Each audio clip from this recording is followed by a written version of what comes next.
Now in the city, like Greenville right here, you may notice it gets a little bit warmer. Now forecasting our future tonight as we get into the hottest part of summer, one part of our local weather that becomes more noticeable is called the Greenville's Urban Heat Island. Meteorologist Griffin Hardy joins us live and local right now in the island to tell us a little bit about how significant it is and how it's changed over time.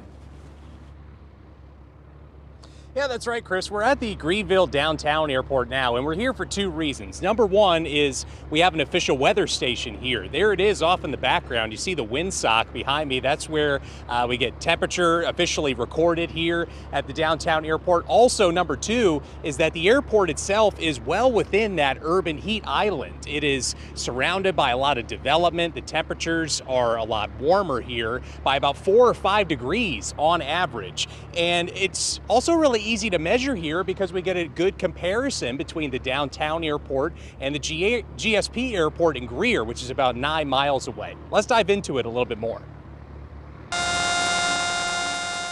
Over the past 20 to 30 years, Greenville has developed a dense urban core large enough to create its own microclimate called an urban heat island, much like other neighboring large cities in the South like Atlanta, Charlotte, and Nashville.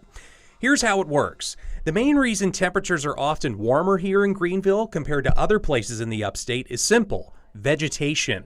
There are less plants and less tree cover and more asphalt and cement covered surfaces than surrounding areas. This effect becomes stronger at night when the atmosphere just above the surface cools down after sunset. It also is most pronounced during the hotter months in summer. In Greenville, it's easy to measure the strength of the city's heat island by comparing temperatures between two nearby airports, GSP Airport in Greer and the Greenville Downtown Airport. Despite being only about 9 miles apart, there is often a noticeable difference in temperatures from that urban heat island. If you've been to the GSP Airport, it's a really pretty airport. You'll notice that it has a lot of trees around it. In fact, it has an extensive area of trees. When they built the airport here, they left a pretty decent buffer around about half the airport that's forested. And that helps to keep the temperatures down here significantly. So we have less of a heat island at the GSP airport than many other airports, which are more surrounded by dense development. That difference in heat is easy to measure, especially this time of year. In summer last year, the average low temperature from June to August at GSP Airport in Greer was just over 67 degrees.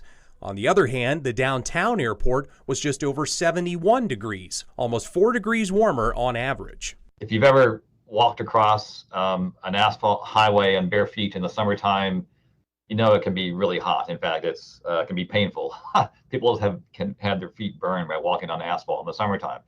And you never get that experience walking across grass.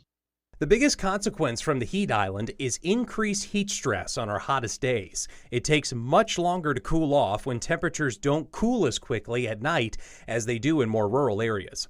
Another side effect is lower air quality. Warmer temperatures often lead to higher ozone concentrations in the air. Finally, energy costs often go up inside the heat island. When it's warmer outside, it takes more energy to run our air conditioning inside and keep us cool. Since the biggest cause of urban heat island is vegetation, the more trees you plant in your cities, it does help. The more trees you plant, the lower the heat island effect.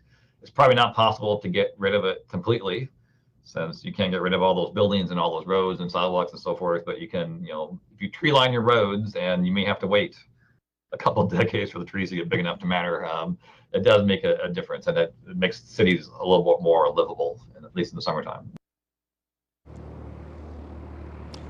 And just like what Bill said, it's just something that you kind of have to live with an urban or suburban environment, that you get that extra heat in there. But the more trees that there are does kind of help make it a little bit more livable around this time of year, especially when it's so hot outside.